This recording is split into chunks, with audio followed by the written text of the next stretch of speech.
বাংলাদেশে ঘটে যাওয়া সাম্প্রতিক নির্বাচনের ফলাফল নিয়ে এখন চারিদিকে শুধু একটা প্রশ্ন, এ কি জনমতের প্রতিফলন নাকি পর্দার আড়ালে কোনো নীল নকশা?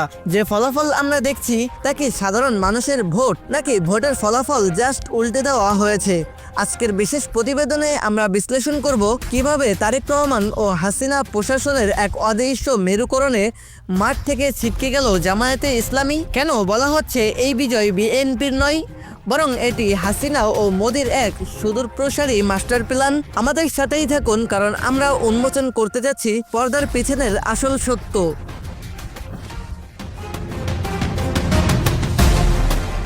নির্বাচনের প্রাথমিক ট্রেন্ড যখন আসছিল তখন মনে হচ্ছিল জামায়াতে ইসলামী একটি বড় ফ্যাক্টর হয়ে দাঁড়াবে, কিন্তু ফলাফল ঘোষণার শেষ মুহূর্তে সব সমীকরণ পাল্টে গেল।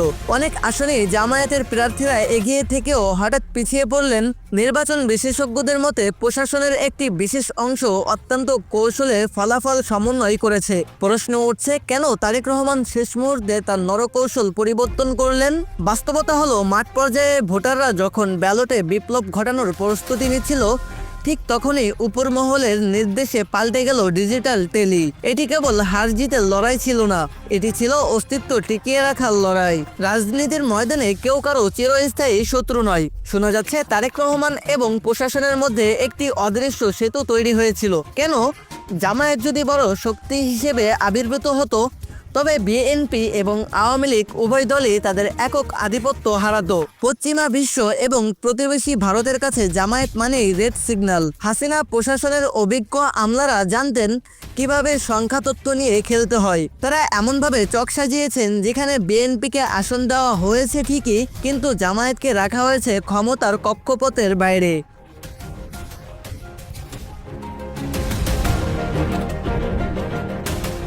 এই পুরো সমীকরণের সবচেয়ে বড় খেলোয়াড় কিন্তু আমাদের প্রতিবেশী দেশ ভারত। নরেন্দ্র মোদীর সরকার কখনোই চায়নি বাংলাদেশে এমন কোনো শক্তি ক্ষমতায় আসুক যারা দিল্লির স্বার্থের পরিপন্থী। দিল্লির গোয়েন্দা সংস্থাগুলোর কাছে রিপোর্ট ছিল যে জামায়াত শক্তিশালী হওয়া মানে ভারতের উত্তর পূর্ব অঞ্চলে অস্থিরতা তৈরি হওয়া। মোদী সরকার হাসিনাকে উভয় দিয়েছিল এবং বিনিময়ে তারেক রহমানের বিএনপির সাথে একটি মধ্যস্থতায় এসেছিল। লক্ষ্য একটাই, যে কোনো মূল্যে জামায়াতকে রুখতে হবে। তাই দিন শেষে এটি বিএনপির একক বিজয় নয়, এটি মোদির কূটনীতি এবং হাসিনার প্রশাসনিক কৌশলের একক যৌথ বিজয়। জামায়াতে ইসলামী মাঠের রাজনীতিতে সক্রিয় থাকলেও তারা এই ত্রিমুখী ষড়যন্ত্র টের পায়নি। তারা ভেবেছিল ভোটাররাই তাদের রক্ষা করবে, কিন্তু তারা ভুলে গিয়েছিল যে আধুনিক নির্বাচনে শুধু ভোট নয়, ম্যানেজমেন্ট বড় কথা। প্রশাসন যখন কোনো নির্দিষ্ট পক্ষকে জেতানোর দায়িত্ব নেয়, তখন আদর্শিক ভোট কোনো কাজে আসে না। ফলস্বরূপ জামায়াতের শক্তিশালী ঘাঁটিগুলোতেও অদ্ভুত সব কারণে তাদের প্রার্থীরা পরাজিত হয়েছেন, যা কিনা রাজনৈতিক বিশ্লেষকদের মতে এক প্রকার সাইলেন্ট কিলিং। তাহলে সারমর্ম কি দাঁড়ালো? বাংলাদেশের এবারের নির্বাচন কোনো সাধারণ ক্ষমতার পরিবর্তন নয়, এটি একটি সুপরিকল্পিত রাজনৈতিক ইঞ্জিনিয়ারিং, যেখানে তারেক রহমানের বিএনপিকে জায়গা দেওয়া হয়েছে ঠিকই, কিন্তু তার লাগাম রাখা হয়েছে হাসিনা প্রশাসনের কৌশলী আমলা এবং দিল্লির নীতি নির্ধারকদের হাতে। জামায়াতকে মাইনাস করার এই প্রজেক্ট কি সফল? তা সময় বলবে।